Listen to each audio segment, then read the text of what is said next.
Hello and welcome to another mini tutorial from UPVC Spares for Repairs. My name's Michael. Today we're going to look at how you remove the gearing from a residential door, PVC, or sometimes a timber or aluminium. Same process on all of them, and how you identify then what type of gearbox you require. To start with, you would normally have to decide whether or not you've got the same lock as what we are showing. Sometimes the metal strip goes all the way to the top and it doesn't have a coupling joint like that here. This coupling joint is designed to link this to this one, which, if you look at the top, out comes the chute bolt. So as we start to dismantle this now, we want to try and retain this in position by removing this screw, which we'll take out now.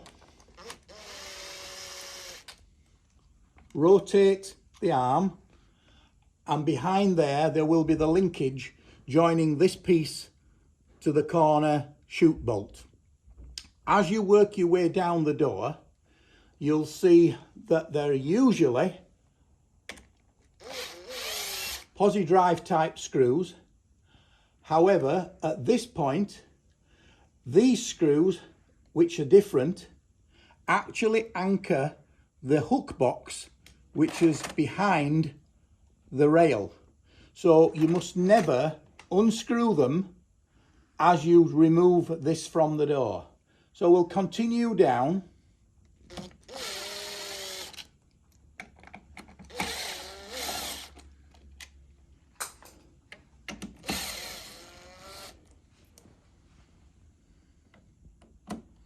No, not that one. We'll come back to that in a second.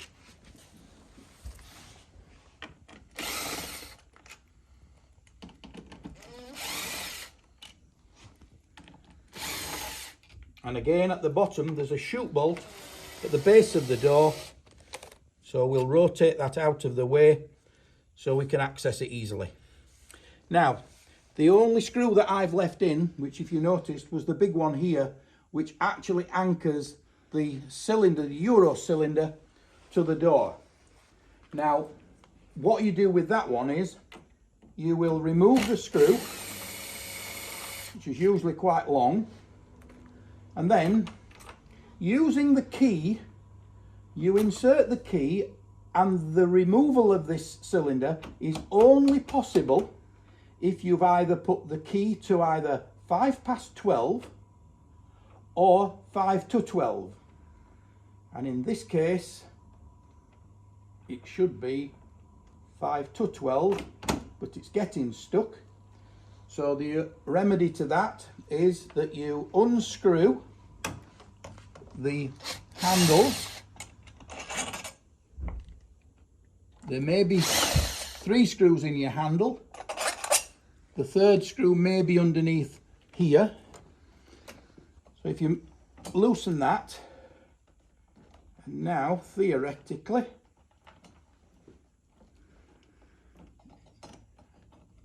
it won't come out. Wait a minute, do it this way.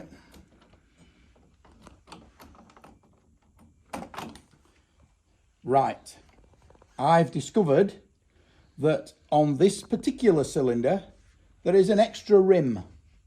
This rim is designed to prevent the cylinder being removed that way.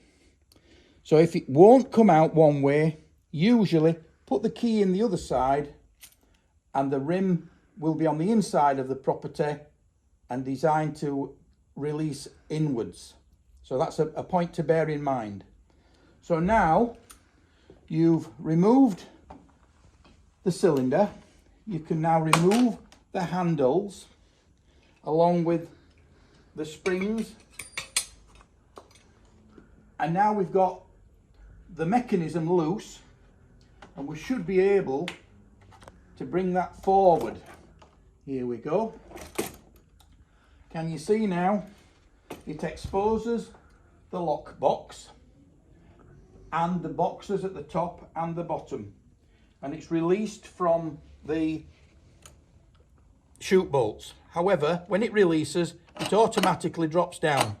So you have to bear that in mind when you reassemble.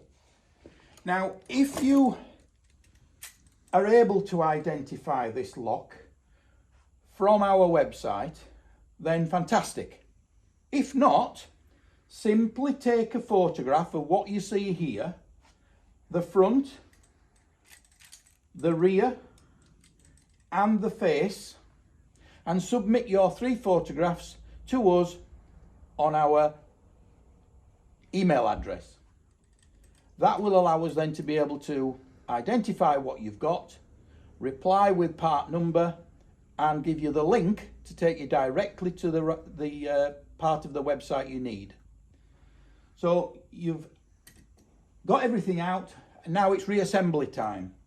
Reassembly is making sure that you lift the whole thing back into place and it links in at the top first. So we'll want a screw and the screwdriver.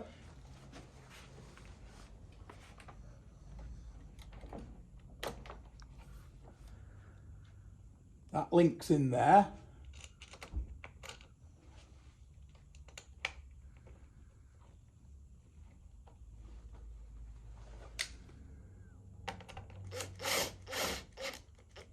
Screw back in. And as I mentioned at the bottom, you need to lift the chute bolt. It may be that you've just got to let it drop back down slightly to be able to get it to engage, and then offer the screw in place.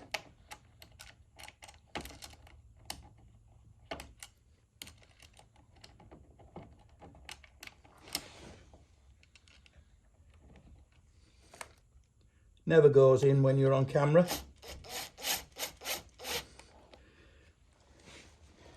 Work your way back up.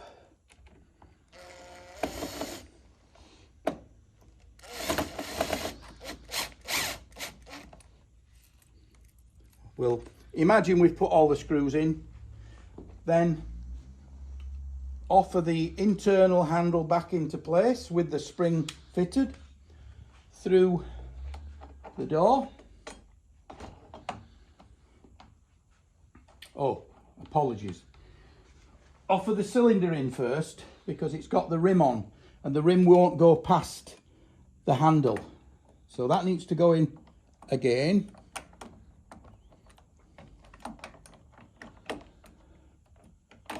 Remember to keep the position of the key at 5 past or 5 to 12.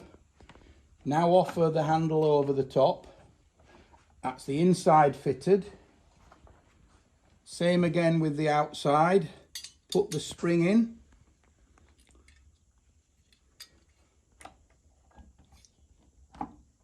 Into place. Make sure you've got the handle pointing in the correct direction. Fit the handle in. Then fit the screws back in, holding the handle in place with one hand.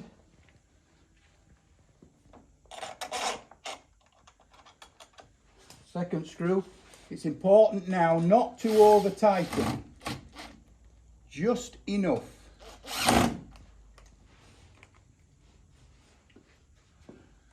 And then when you've put the rest of the screws in and relocated the plate at the top, you can then fit the final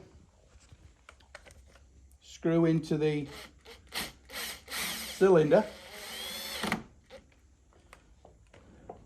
and that puts it all back together.